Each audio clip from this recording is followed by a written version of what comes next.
ये अकेली video CUT preparation करने के लिए काफ़ी रहेगी। मैं यूट्यूब की तो बात ही नहीं कर रहा। अगर मैं सिर्फ हमारे बैचेस की बात करता हूँ, लास्ट ईयर हमने 2500 प्लस बच्चों को उनके ड्रीम कॉलेजेस में पहुँचाया था। मतलब बात साफ है कि मुझे बहुत अच्छे से पता है कि सीयूटी का प्रिपरेशन कैसे करा जाता है और कैसे करवाया जाता है। इस वीडियो को अगर आप एंड तक देख लेते हैं, सब कुछ आपको क्लियर हो जाएगा। सबसे पहले एकदम बेसिक से चालू करेंगे कि आखिर सीयूटी का मतलब क्या होता है, एग्जाम का पैटर्न कैसे होता है। फिर हम बात करेंगे कि सीयूटी में प्रिपरेशन स्टार्ट कैसे करना है, और फिर हम देखेंगे कि कौन सी ऐसी मिस्टेक्स हैं जो हमें भूल कर भी नहीं करना है। ये वीडियो मैं इस तरीके से बना रहा हूं कि वो बच्चे जिन्होंने हमारे योद्धा बैचेस में एनरोल किया है वो भी फॉलो कर पाएंगे, और वो बच्चे जिन्होंने एनरोल नहीं करा है वो भी फॉलो कर पाएंगे। तो ये कोई प्रमोशन वाली वीडियो नहीं है। मैं सीधा सीधा सिर्फ आपको बताने वाला हूं कि सीयूटी का प्रिपरेशन सही से कैसे करा जाता है। शुरुआत करते हैं सीयूटी के साथ। तो अब ये मैं आपको नहीं बता रहा कि सीयूटी एग्जाम क्यों दिया जाता है, वो आप सभी को पता है। आपको कंफ्यूजन होता है पेपर के पैटर्न में, तो मेरी बात बहुत अच्छे से सुनिए। सीयूटी का पेपर पेन और कॉपी पर नहीं होता है, ये ओएमआर शीट पर नहीं होता है, ये सीबीटी मोड में होता है, मतलब कंप्यूटर बेस्ड टेस्ट। आपके सामने एक कंप्यूटर होगा, आपको उसमें अपना पूरा पेपर करना पड़ेगा सेंटर जाने के बाद। एक पेपर का ड्यूरेशन क्या होता है, 60 मिनट्स, 1 घंटे में आपको पेपर करना पड़ेगा। टोटल आपको 50 क्वेश्चंस करना पड़ेंगे। पहले क्या होता था, आपको 50 में से 40 क्वेश्चन करना पड़ते थे, मतलब कोई भी 10 क्वेश्चन आप स्किप कर सकते थे। लेकिन अब गेम पूरा चेंज हो गया है। प्रॉब्लम ये हो रही थी कि ऐसे हजारों बच्चे निकल के आ रहे थे जिनके फुल आ रहे थे, मतलब हमारे ही इतने सारे बच्चे थे जिनके 800 में से 800 आ गए थे। तो भाई इतना कंपटीशन है, इतनी दिक्कत वाली बात है, तो कुछ तो करना पड़ेगा। तो एनटीए ने बोला भैया 50 क्वेश्चन आएंगे, कोई चॉइस नहीं रहेगी। अगर आप आंसर सही करते हैं आपको 5 मार्क्स मिलेंगे, अगर आप गलत करते हैं तो -1, और अगर आप छोड़ देते हैं तो 0। तो अगर आप 50 क्वेश्चन को 5 से मल्टीप्लाई करते हैं तो 250 मार्क्स निकल के आते हैं।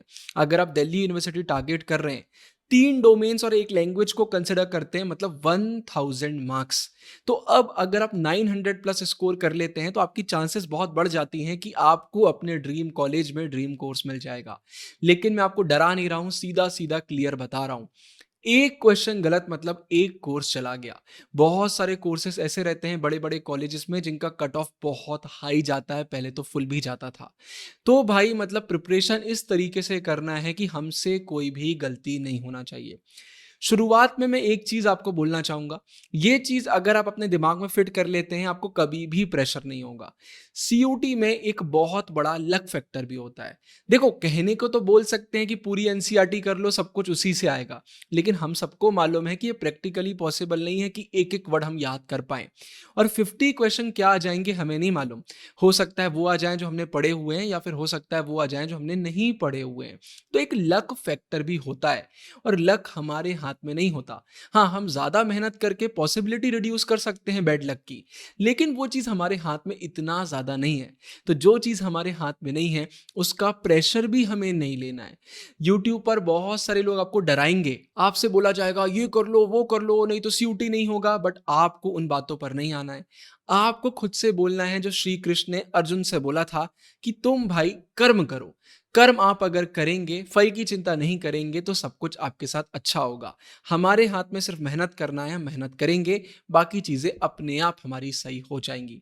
अब यहाँ पर आपके दिमाग में क्वेश्चन आ रहा होगा कि भैया ये जो पैटर्न है पेपर का ये थोड़ा सा ट्रिकी है।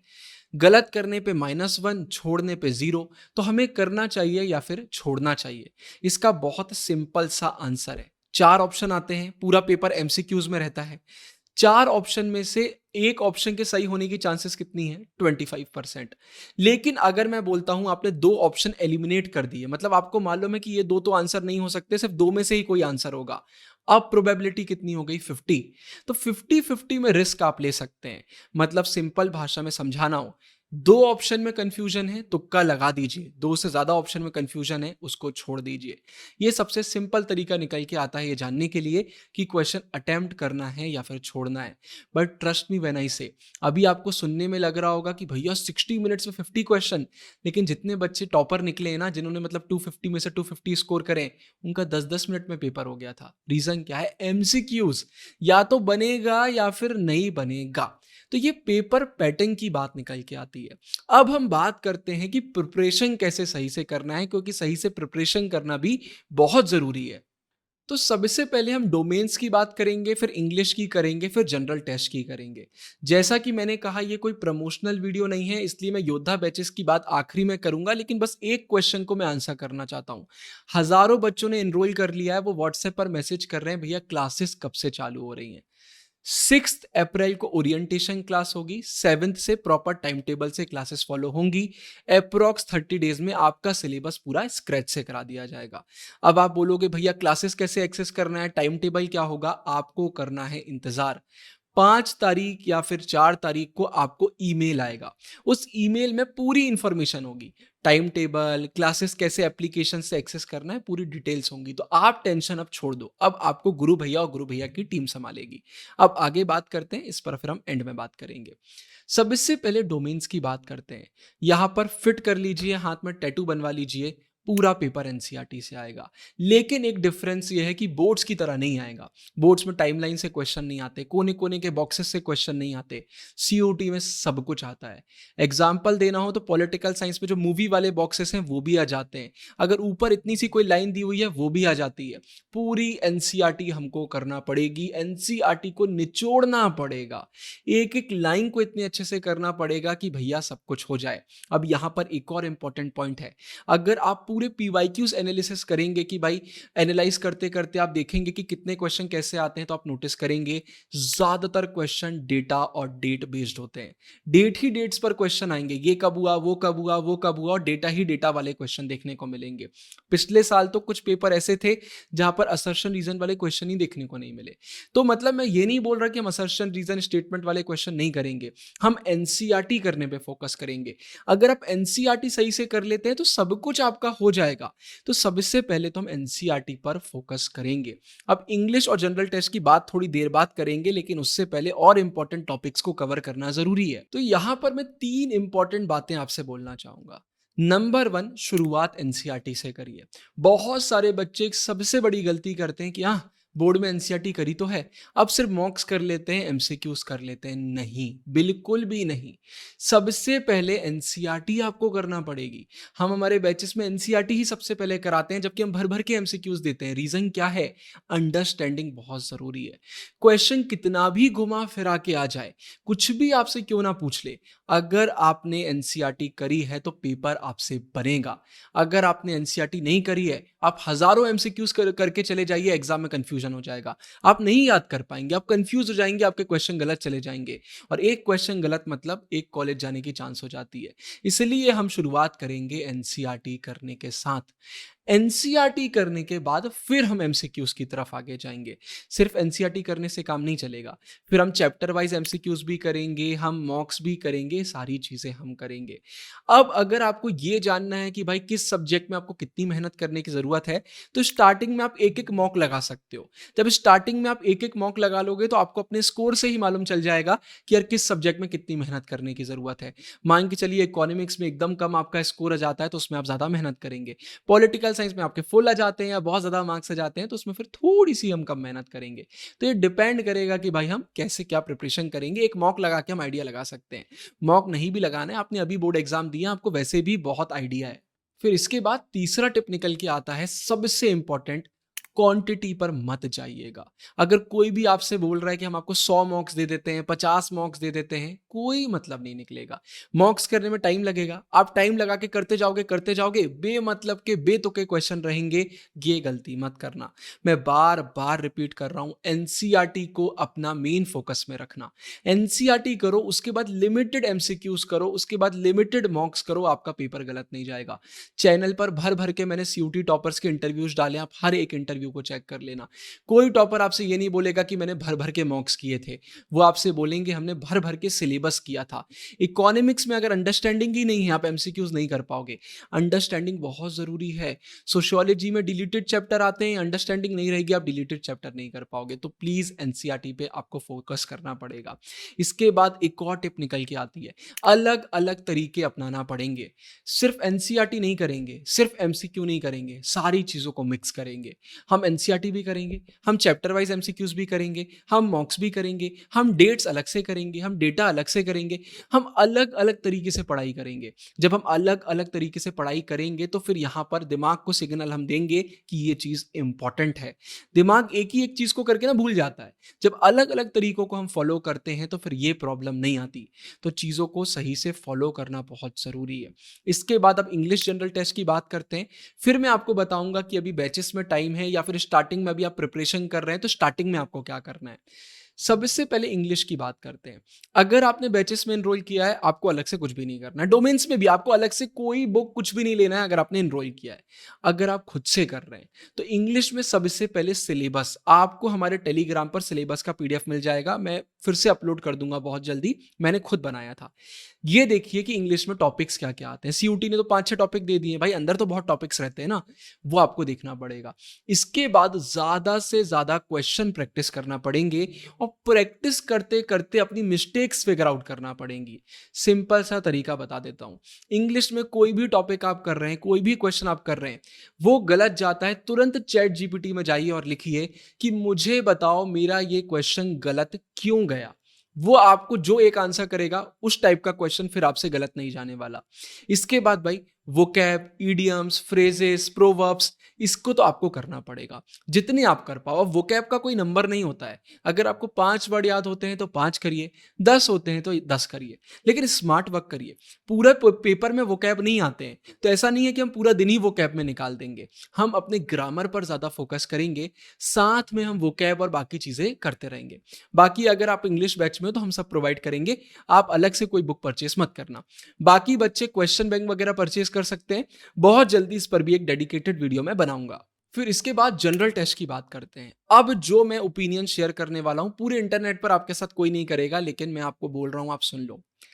अगर आप एक ऐसे बच्चे हो जो ऐसी यूनिवर्सिटी टारगेट कर रहे हो जहां पर जनरल टेस्ट कंपलसरी है, जैसे कि बनारस हिंदू यूनिवर्सिटी, तो आपको तो भाई बहुत ज्यादा जनरल टेस्ट पर फोकस करना है, क्योंकि ह्यूमैनिटीज के बच्चों से जनरल टेस्ट इतने अच्छे से नहीं बनता है। कैसे करोगे? आप सबसे पहले सिलेबस चेक करोगे और ज्यादा से ज्यादा क्वेश्चन अटेम्प्ट करोगे। मैं क्वेश्चन बैंक पे वीडियो बहुत जल्दी बनाऊंगा। हम ज्यादा से ज्यादा क्वेश्चन करेंगे, अपनी मिस्टेक्स को चैट जीपीटी को यूज करते हुए ठीक करेंगे, बनने लगेगा। 6 महीने के करंट अफेयर्स भी आते हैं तो 6 महीने के करंट अफेयर्स करना पड़ेंगे। जनरल टेस्ट पे आप मुझे कमेंट्स में बताना, अगर आप बोलोगे तो डेडिकेटेड वीडियो ही मैं बना दूंगा। तो जनरल टेस्ट में भाई प्रैक्टिस करना बहुत जरूरी है। जीके वगैरह तो ठीक है, लेकिन भाई मैथ्स वगैरह में, रीजनिंग वगैरह में बहुत फोकस करिए, उससे बहुत क्वेश्चन आते हैं। और भाई जीके तो थोड़ा ऐसा है, वो लक बेस्ड भी हो जाता है, लेकिन बाकी चीजों में लक नहीं चलता, वहां मेहनत चलती है। तो जहां ज्यादा मेहनत चलती है वहां ज्यादा काम आपको करना पड़ेगा। अब मैं जो बोलने वाला हूं थोड़ा सा कंट्रोवर्शियल साउंड कर सकता है, लेकिन मेरी बात सुन लो। अगर आप एक ऐसे स्टूडेंट हो जो ऐसी यूनिवर्सिटी टारगेट कर रहे हो जहां पर जनरल टेस्ट कंपलसरी नहीं है, जैसे कि दिल्ली यूनिवर्सिटी, तो मैं आपको तरीका बता रहा हूं। अगर आपने बैचेस में हमारे एनरोल किया है तो बैचेस में जो लाइव क्लासेस होंगी उनको अटेंड करना, और उसके बाद सिर्फ आधा घंटा या 15 मिनट एक्स्ट्रा निकालना। और अगर आपको ऐसा लग रहा है कि सिर्फ लाइव क्लासेस से ही आप समझ पा रहे हैं, अगर आपका मैथ्स पहले से थोड़ा बहुत स्ट्रांग है, तो फिर एक्स्ट्रा ज्यादा टाइम मत निकालना, ठीक है? इसको चलने देना। लाइव क्लासेस थोड़ा सा प्रैक्टिस, लाइव क्लासेस थोड़ा सा प्रैक्टिस, लाइव क्लासेस थोड़ा सा प्रैक्टिस।